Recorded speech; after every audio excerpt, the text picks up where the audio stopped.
السلام عليكم ورحمة الله وبركاته. الحمد لله نحمده ونستعينه ونستغفره ونؤمن به ونتوكل عليه ونعوذ بالله من شرور أنفسنا ومن سيئات أعمالنا. من يهده الله فلا مضل له ومن يضلل فلا هادي له ونشهد أن لا إله إلا الله وحده لا شريك له ونشهد أن سيدنا ومولانا محمدا عبده ورسوله.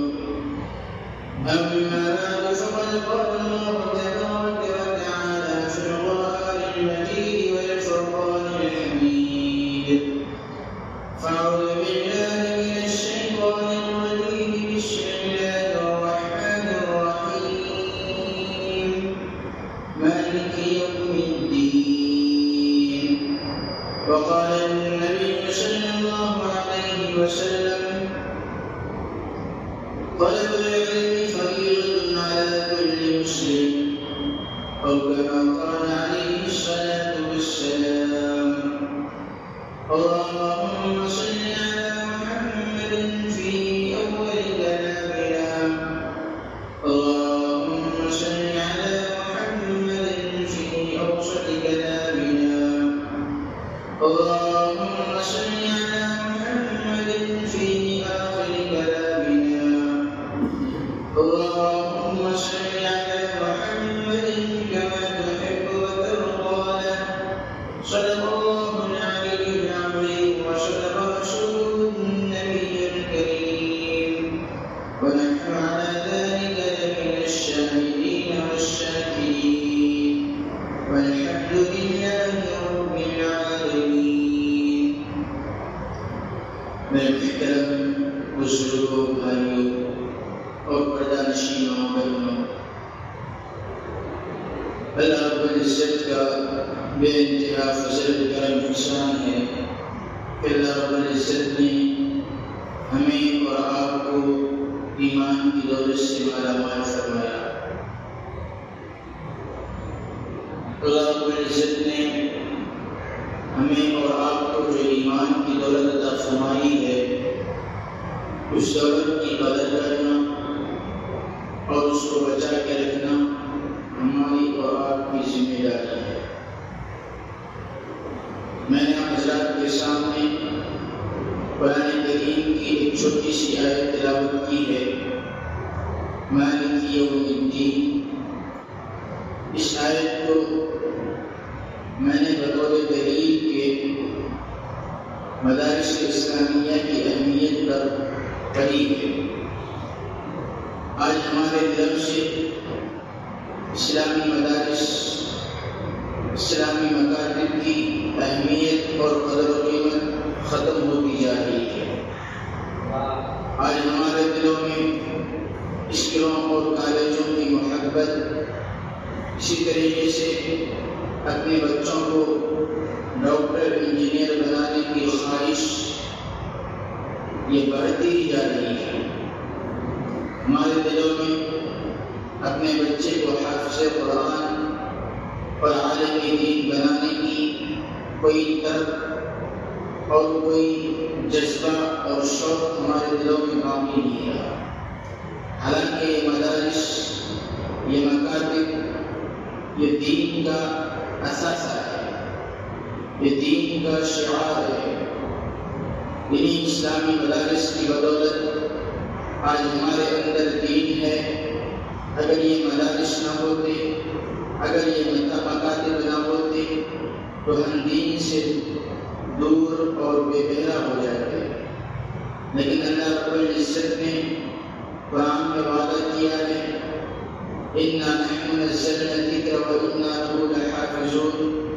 اس قرآن کریم کو اللہ رب العزت نے اتارا ہے اور اس کی حفاظت کی ذمہ داری خود رب کائنات نے لی ہے. اب اس قرآن کی حفاظت کی ذمہ داری جب رب نے لے رکھی ہے تو رب اپنے بندوں سے اس قرآن کی حفاظت کرواتے ہیں، کبھی مدارس کی شکل میں، کبھی مکاتب کی شکل میں۔ آج ہمیں ضرورت اس بات کی ہے کہ جس طرح ہم اسکولوں اور کالجوں کو اہمیت دیتے ہیں، اس سے کہیں زیادہ ہمیں مدارس کو اپنے اندر اہمیت دینے کی ضرورت تھی۔ کیوں؟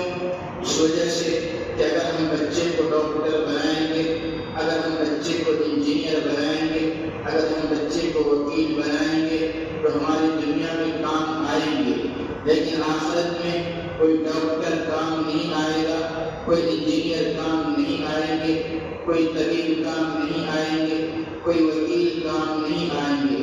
وہاں ایک ہی شخص کام آئے گا جو اللہ کا نمائندہ ہوگا، جسے اللہ نے منتخب کیا ہوگا۔ وہ کون ہوگا؟ وہ حافظ قرآن ہوگا، وہ عالم دین ہوگا، وہ مدارس میں پڑھنے والے بچے ہوں گے، وہ مکاتب میں پڑھنے والے بچے ہوں گے، جنہوں نے اپنے وقت کو نکال کر اس دین کی خدمت کے لیے اپنے وقت کو صرف کیا، پھر جا کے وہ حافظ قرآن بنے اور عالم دین بنے، پھر جا کے اللہ رب العزت نے انہیں اس قرآن کی عظیم دولت سے نوازا۔ اگر ہم قرآن کے پڑھنے والوں کی عزت کریں، ہم قرآن کے پڑھنے والوں کی قدر کریں، اللہ رب العزت کے دربار میں جہاں سفارش کی ضرورت پڑے گی وہاں ہمارا یہ سفارشی ہوگا۔ اسی وجہ سے میں نے قرآن کریم کی آیت پڑھی ہے، مالک یوم الدین۔ اللہ رب العزت فرماتے ہیں میں قیامت کے دن کا مالک ہوں۔ اللہ رب العزت نے قاضی یوم الدین نہیں فرمایا بلکہ مالک یوم الدین فرمایا ہے۔ یہاں ایک بات کو سمجھیں، دنیا کے اندر جب کوئی انسان گناہ کرتا ہے، جب کوئی انسان کوئی جرم کرتا ہے، اسے جیل میں ڈالا جاتا ہے اور اس جیل سے نکالنے کے لیے اسے وکیل کی ضرورت پڑتی ہے۔ اس کے بعد عدالت میں فیصلہ ہوتا ہے، اگر اس کا گناہ ثابت ہو گیا تو اسے سزا دی جاتی ہے، اگر ان کا گناہ ثابت نہیں ہوا تو پھر جا کے جس قانون کے تحت اور قانون کے مطابق فیصلہ سناتے ہیں۔ لیکن اللہ رب العزت قاضی نہیں ہوں گے، اللہ رب العزت جج نہیں ہوں گے، بلکہ اللہ رب العزت مالک یوم الدین ہوں گے، قیامت کے دن کے مالک ہوں گے۔ مالک کے دربار میں اگر کسی نے جانا ہو تو مالک کے دربار میں ایسے شخص کو لے کر جاتے ہیں جو کوئی سفارش کرنے والا ہو۔ مثال کے طور پہ دنیا میں آپ کا کوئی کام اٹکا ہوا ہو، زمین کا کام ہے، کاروبار کا کام ہے، جسے اگر ہم کو سفارش کی ضرورت پڑتی ہے تو ہم بڑوں کے پاس جاتے ہیں، بڑوں کے جو خاص ہوتے ہیں ان کو لے کر جاتے ہیں سفارش کرنے کے لیے۔ جب ہم سفارش کرنے کے لیے جاتے ہیں ان کو لے کر وہ سفارش کر دیتے ہیں تو ہمارا کام آسانی سے ہو جاتا ہے۔ اسی طریقے سے قیامت کے دن اللہ رب العزت مالک یوم الدین ہوں گے، مالک ہوں گے قیامت کے دن کا، تو ہمیں وہاں سفارش کی ضرورت پڑے گی۔ جو سفارش کے لیے جو شخص ہوں گے وہ حافظ قرآن اور عالم دین ہوں گے، اور اللہ کے نبی صلی اللہ علیہ وسلم ہوں گے جو قیامت کے دن ہماری سفارش کریں گے۔ تو ضرورت اس بات کی ہے، اگر ہمارے گھروں میں 2 بچے ہو، ہمارے گھروں میں 3 بچے ہو، ایک کو آپ مدرسے کے اندر بھیجیے، 2 کو اسکولوں کالجوں میں داخل کر دیجیے۔ اگر 2 بچے ہو تو آپ ان میں سے ایک کو مدرسے میں بھیجیے، دوسرے کو اسکولوں کالجوں میں داخل کر دیجیے۔ کیوں؟ اس وجہ سے کہ جو قیامت کا دن شروع ہوگا وہاں آپ کو سفارشی کی ضرورت پڑے گی۔ دنیا کے اندر اگر آپ کو ضرورت ہوگی تو یہاں پر وکیل کی ضرورت پڑے گی۔ دنیا میں بھی اچھا رہنا ہے تو آپ اپنے بچے کو وکیل بھی بنائیے، جج بھی بنائیے، انہیں ڈاکٹر بھی بنائیے، انہیں طبیب بھی بنائیے۔ لیکن اگر ہمیں قیامت کے دن سفارش کی ضرورت پڑے گی تو ہمیں وہاں پر حافظ قرآن چاہیے۔ اسی وجہ سے ہم پہلے نمبر پر اپنے بچے کو حافظ قرآن بنائیں۔ اگر کسی کے گھر میں بچے نہیں ہیں، بچیاں ہیں، تو بچیوں کو پڑھائیں، بچیوں کو آپ حافظ قرآن بنائیں، بچیوں کے عالم دین بنائیں۔ جس طرح بچہ کل قیامت کے دن سفارش کرے گا، اسی طریقے سے بچیاں بھی، اگر آپ کی بچیاں عالمہ ہیں، آپ کی بچیاں حافظہ ہیں، تو کل قیامت کے دن آپ کی سفارشی کریں گے۔ تو میرے بھائیو، ہم اس دنیا میں رہنے کے لیے نہیں آئے، ہمیں اللہ رب العزت نے یہاں ایک مقررہ وقت تک بھیجا ہے، ہمیں آخرت کی تیاری کے لیے بھیجا ہے، اور ہمیں یہاں پر رہ کر خاص طور سے جس کی تیاریاں کرنی چاہیے جس کی ہمیں رات دن فکر کرنی چاہیے، جس کی ہمیں پہلے نظر تک وہاں تک ہمارا پہلے نظر پہنچنی چاہیے، وہ آخرت ہونی چاہیے۔ لیکن ہم دنیا میں پڑھ کر، دنیا کی لوگوں میں پڑھ کر، دنیا کے کھیل تماشوں میں پڑھ کر ہم اپنے آخرت کو بھول گئے ہیں۔ آخرت کو بنانے کے لیے ہمیں مدرسے کے بچوں سے محبت کرنی ہوگی۔ اگر ہمارے پاس بچے نہیں ہیں تو کم سے کم مدرسے کے بچوں کی تعاون کریں، مدرسوں کی تعاون کریں۔ یہ اسلام کا قلعہ ہے۔ اگر مدارس نہ ہوتے تو ہمارے اندر دین باقی نہ ہوتا۔ یہ مدارس کا سلسلہ کہاں سے چلا ہے؟ یہ اللہ کے نبی صلی اللہ علیہ وسلم سے چلا آ رہا ہے۔ جب اللہ کے نبی صلی اللہ علیہ وسلم چھپ چھپ کر لوگوں کو دعوت دیتے تھے، جب اللہ کے نبی صلی اللہ علیہ وسلم پر نبوت نازل ہوئی، اللہ کے نبی صلی اللہ علیہ وسلم جن صحابہ کو اسلام کی دعوت دی، انہوں نے اسلام قبول کیا۔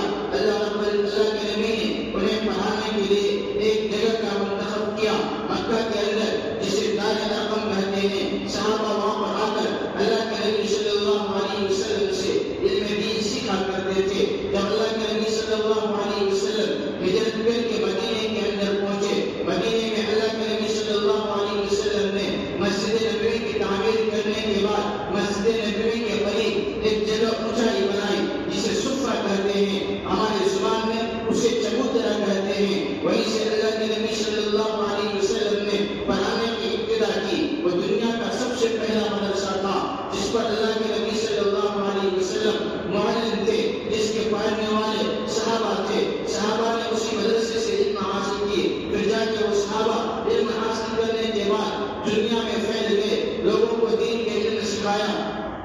اس کے سب سے پہلے معلم اللہ کے نبی صلی اللہ علیہ وسلم جب مکے کے اندر تھے، مدینے کے لوگ آئے کہ ہمیں کوئی معلم چاہیے۔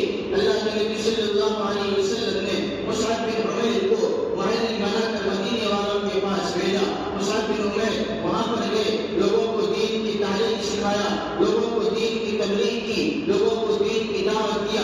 مصعب بن عمیر کی محنت کی وجہ سے، ان کے علم دین سکھانے کی وجہ سے لوگ روز بروز دین کے اندر داخل ہوتے رہے۔ پھر جا کے اللہ کے نبی صلی اللہ علیہ وسلم نے جب ہجرت کی، اللہ کے نبی نے وہاں پر مدرسہ قائم کیا۔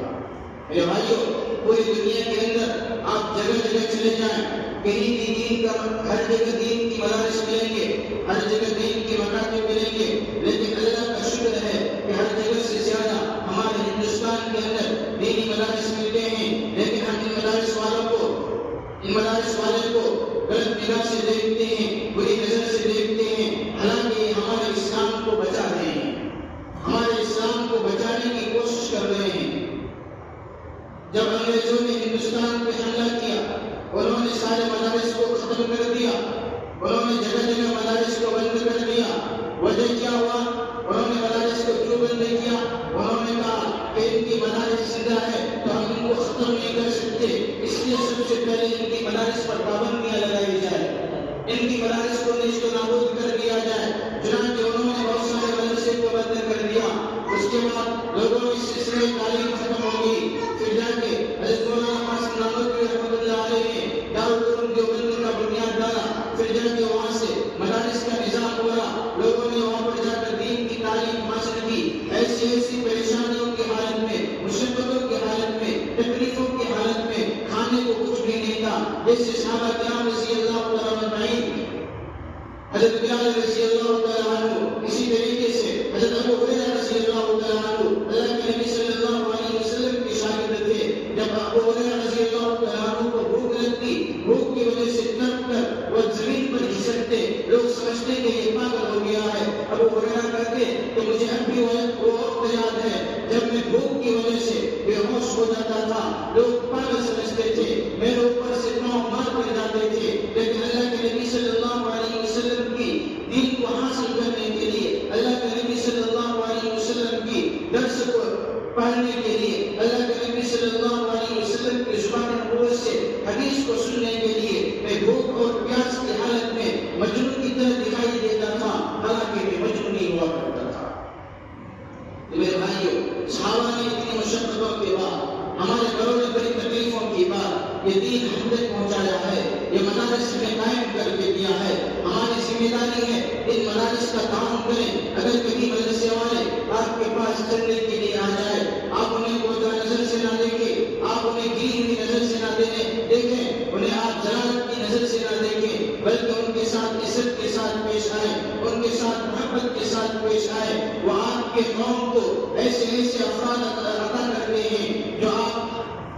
تعجب کریں گے.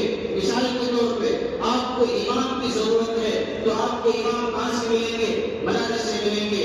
آپ کو نکاح پڑھانے والوں کی ضرورت ہے، نکاح پڑھانے والے مولانا کہاں سے ملیں گے؟ مدارس سے ملیں گے. آپ کو جنازے کی ضرورت ہے، جنازہ پڑھانے والے مولانا کہاں ملیں گے؟ مدارس سے ملیں گے. یہ مدارس ہمیں ایسے ایسے افراد تیار کر کے دیتے ہیں جو ہماری زندگی کے ہر قدم پہ کام آتے ہیں. اگر ہم دیکھیں ہماری بچپن سے لے کے بڑھاپے تک کی زندگی میں ہمارے یہ علماء کام آتے ہیں، ہمارے یہ مدارس کام آتے ہیں. اگر علماء نہ ہوتے ہمارے بچوں کے اچھے سے اچھے نام رکھنے کے لیے کون بتاتے؟ ہمارے بچے کے کان میں اذان دینے کے لیے کون کہتے؟ ہمارے بچوں کی تربیت کون کرتے؟ مکتب میں ہمارے بچوں کی دین تعلیم کی فکر کون کرتے؟ مسجد میں بیٹھ کر ہماری آخرت کی فکر کون کرتے؟ ہماری امامت کون کراتے؟ ہمارے جنازے میں نماز کون پڑھاتے؟ ہمارے نکاح کون کراتے؟ یہ ساری چیزیں اگر ہم دیکھیں تو یہ ہمیں مدارس سے ملتا ہے. مدارس نے یہ چیزیں ہمیں عطا فرمائی ہے، یہ چیزیں مدارس میں ملیں گی. اس لیے مدارس والوں کی اہمیت کو، ان کی عزت اپنے دلوں میں بیٹھاؤ، ان کی قدر کرو. اگر ہم ان کی قدر نہ کریں، ان کی عزت نہ کریں، یہ مدارس بند ہوں گے، ہر کسی نہیں ہوں گے. اللہ رب العزت نے ایک مدارس کا بھی وعدہ کیا ہے، قرآن میں جو فرما دیا ہے اللہ رب العزت نے انہی مدارس کی وجہ سے اللہ رب العزت قرآن کی تعلیم کو اور قرآن کی حفاظت کی ذمہ داری لے رکھے. ہمارے حضرت مولانا محمد الیاس گنبد صاحب دامت برکاتہم ایک واقعہ بیان فرماتے ہیں کہ حضرت مولانا شاہ اللہ بخاری رحمۃ اللہ علیہ کے پاس ایک شخص آیا. بچے تھے مدرسے میں، بچے مسجدوں کے اندر کھیلنے لگے، شور و شغل کرنے لگے. تو بڑے آدمی تھے، انہوں نے کہا کہ شاہ صاحب بچے تو مسجد میں آ کر بیٹھ کر بے حرمتی کر رہے ہیں، کھیل رہے ہیں، آگے نہیں کچھ بھی نہیں کر رہے ہیں. شاہ صاحب رحمۃ اللہ علیہ نے کہا کہ یہ بچے اللہ کے مہمان ہیں، یہ بچے اللہ کے مہمان ہیں. اللہ کے مہمان اللہ کے گھر میں کھیلے کودے نا تو کیا تمہارے گھر میں جا کے کھیلے کودے گا؟ یہ بچے یہیں پہ کھیلیں گے، یہیں کودیں گے. اس کے بعد اس شخص کو غصہ آ گیا. وہ بچے کے مدرسے کے بچے کو کھانا دیا کرتا تھا، انہوں نے مدرسے کے بچے کو کھانا دینا بند کر دیا. تو بڑے آدمی بڑے میاں جا کر رات میں سوئے. جب رات میں سوئے تو انہوں نے خواب میں دیکھا کہ میدان محشر لگی ہوئی ہے، لوگ تو صراط سے گزر رہے ہیں، وہ مدرسے کے بچے بھی گزر رہے ہیں. ان کے جانے کا ٹائم آیا تو اس بچے نے کہا، ان میں سے ایک بچے نے کہا کہ بھائی وہ بیل کہاں ہے؟ وہ بیل کہاں ہے جو ہمیں کھانا کھلایا کرتا تھا؟ یعنی اس آدمی کے بارے میں کہہ رہا تھا کہ وہ بیل کہاں ہے جو ہمیں کھانا کھلایا کرتا تھا؟ ہم اسے بھی چلو جنت کے ساتھ لے کے جائیں گے. جب انہوں نے خواب دیکھا، آنکھ کھلی تو فوراً شاہ صاحب رحمۃ اللہ علیہ کے پاس دوڑے اور کہنے لگے کہ یہ بچے ہمیں بیل بولے، یہ بچے ہمیں گدھے بولے، کچھ بھی بولے، انہیں بولنے دیجیے، لیکن ان سے کہیے گا کل قیامت کے دن یہ ہمیں ضرور اپنے ساتھ لے کر جائے جنت میں. اس کے بعد اس شخص نے پھر کھانا دینا شروع کر دیا. میرے بھائیو، یہ مدارس کے بچے ہمارے دنیا میں بھی کام آئیں گے، آخرت میں بھی کام آئیں گے. کل قیامت کے دن بھائی سے بھاگے گا. اللہ رب العزت نے قرآن میں اس کا کیا یہ عجیب نقشہ کھینچا ہے. قرآن فرماتا ہے یوم یفر المرء من اخیہ وامہ وابیہ وصاحبتہ وبنیہ لکل امرئ منہم یومئذ شأن یغنیہ وجوہ یومئذ مسفرہ ضاحکۃ مستبشرہ. تو قیامت کا دن ایسا ہوگا کہ باپ بیٹے سے بھاگے گا، ماں بیٹی سے بھاگے گی، شوہر اپنی بیوی سے بھاگے گا، ہر شخص ایک دوسرے سے بھاگے گا. کیوں؟ اس وجہ سے کہ کہیں مجھ سے نیکی نہ مانگ لے، کہیں مجھ سے نیکی نہ مانگ لے. جن بندوں کے خاطر آج ہم حرام کھاتے ہیں، حلال کی پرواہ نہیں کرتے، حرام کی پرواہ نہیں کرتے، کیسے کیسے رزق کماتے ہیں، بھوک نہیں دیکھتے، پریشانیاں نہیں دیکھتے، تکلیفیں نہیں دیکھتے. ساری چیزوں کو دیکھ کر ہم ان کے لیے کھانے کے لیے کہیں سے پیسے کماتے ہیں، پھر لا کے ان کے پیٹ بھرتے ہیں. لیکن دیکھو قیامت کے دن ہمیں ایک نیکی کی ضرورت پڑے گی. یہ بچے ہم سے بھاگیں گے، یہ بیوی ہم سے بھاگے گی، یہ والد ہم سے بھاگیں گے. جن کے لیے دنیا میں ہم نے اللہ کو ناراض کیا، جن کے لیے دنیا میں ہم نے نبی کی سنتوں کو چھوڑا، جن کے لیے دنیا میں ہم نے اللہ کے حکموں کو چھوڑا، جن کے لیے دنیا میں ہم نے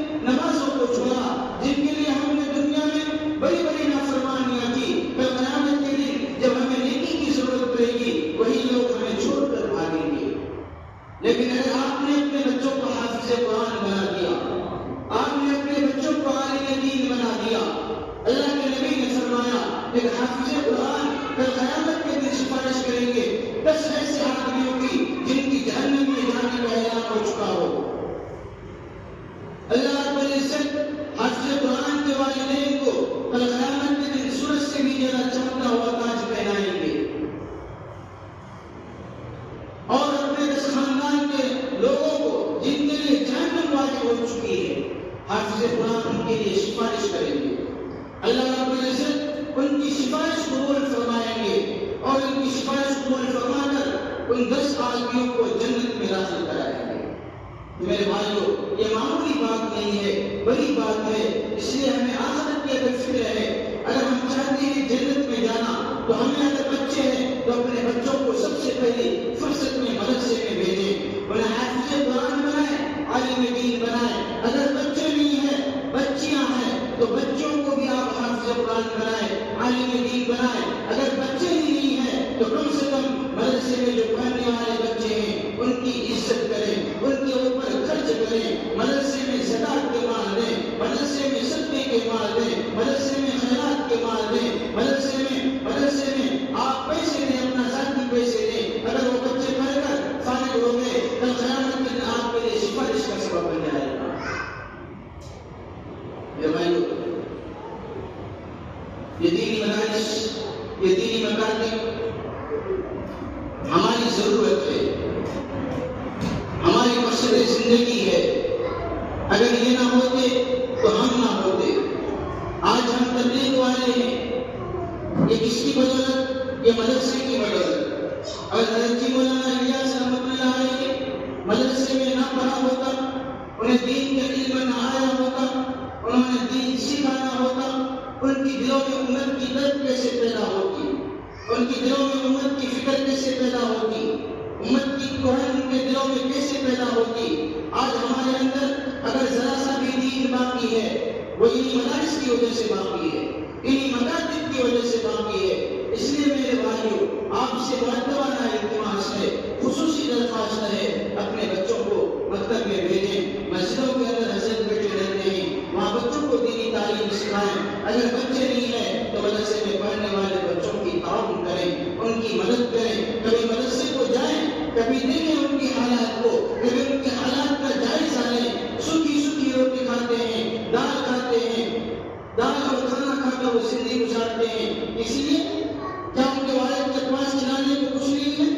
نہیں میرے بھائیوں، وہ قربانیاں دے رہے ہیں دین کی خاطر کہ امت کے اندر دین باقی رہے، امت کے اندر دین باقی رہے، امت کو امام ملے، امت کو داعی ملے، امت کو مبلغ ملے، امت کو ہر چیز ملے۔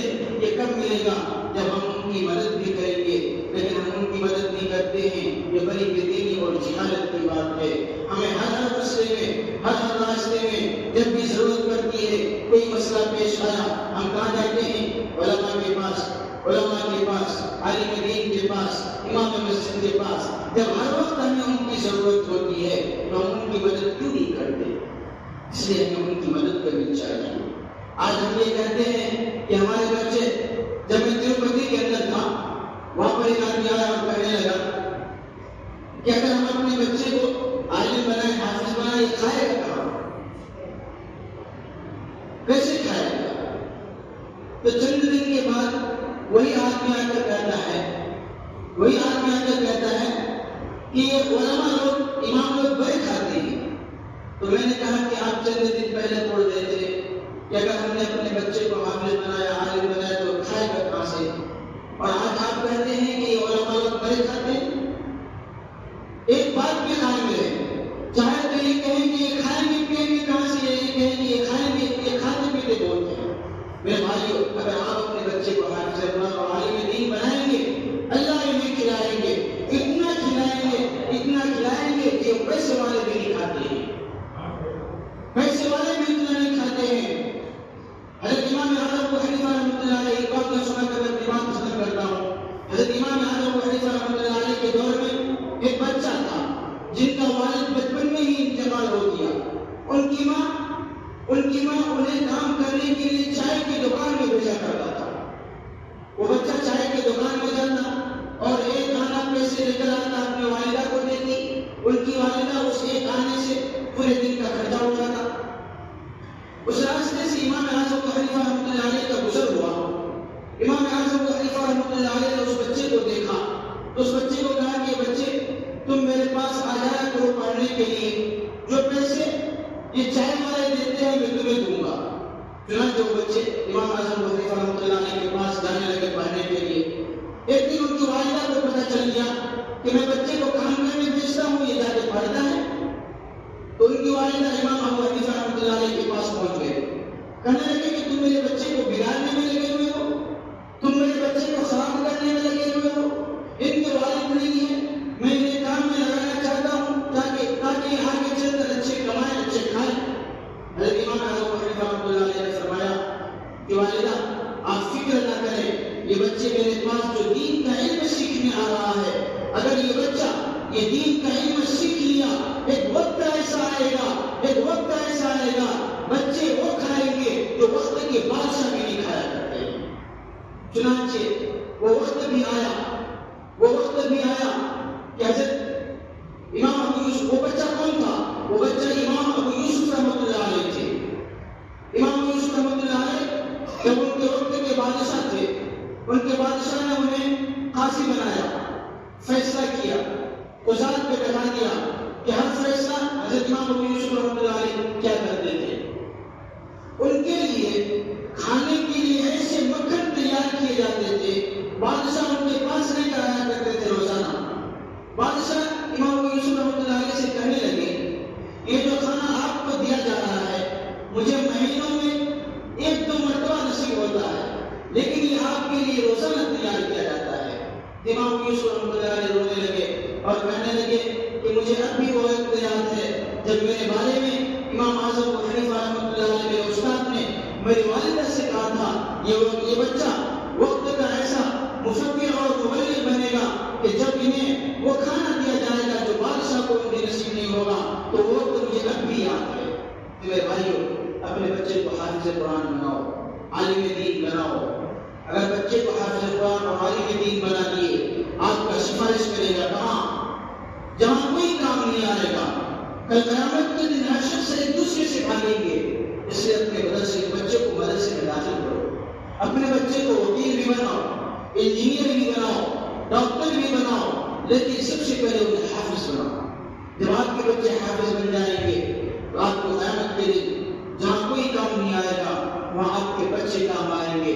آپ کی سفارش کر کے آپ کو جنت میں داخل کرائیں گے. اس لیے اللہ نہ کرے اگر آپ کے پاس بچے نہیں ہیں کوئی بات نہیں، اللہ رب العزت نے اس کے میراث کا کھول رکھا ہے. کیا بچے نہیں ہیں تو آپ جو بچے مدرسے میں پڑھتے ہیں ان کی تعاون کریں، ان کی مدد کریں. آپ کے پاس جو امام ہے ان سے محبت کریں، مدرسے کے بچے سے محبت کریں. اگر آپ ان سے محبت کریں گے، ان سے تعاون کریں گے، کل قیامت کے لیے وہ آپ کو بھولیں گے نہیں. جہاں پوری دنیا بھول جائے گی وہاں آپ کو نہیں بھولیں گے. نہیں، اس شخص نے مجھے دنیا کے اندر مدد کی تھی، یا رب میں ان کی سفارش کرتا ہوں، میری سفارش کی بدولت میں جنت داخل کر دیجیے. اللہ رب العزت ان کی سفارش قبول فرمائیں گے. یہ میں نہیں کہتا ہوں، میرے نبی کہتے ہیں ایک حافظ قرآن اور عالم دین 10 آدمیوں کو سفارش کر کے جنت میں داخل کرائیں گے. اس لیے میرے بھائیوں، مدارس سے محبت کریں، مکاتب سے محبت کریں، اپنے بچوں کو مکتب میں بھیجیں، اپنے بچوں کو مدرسے میں بھیجیں، اپنے بچوں کو دین کا تعلیم سکھائیں، اپنے بچوں کو حافظ قرآن اور عالم دین بنائیں، اور ہم عالم دین سے اور علماء سے اور مدارس سے محبت کریں. اللہ تعالیٰ ہم سب کو ان تمام باتوں پر عمل کرنے کی توفیق عطا فرمائے. آمین. وآخر دعوانا الحمد للہ رب العالمین. جزاک اللہ خیر.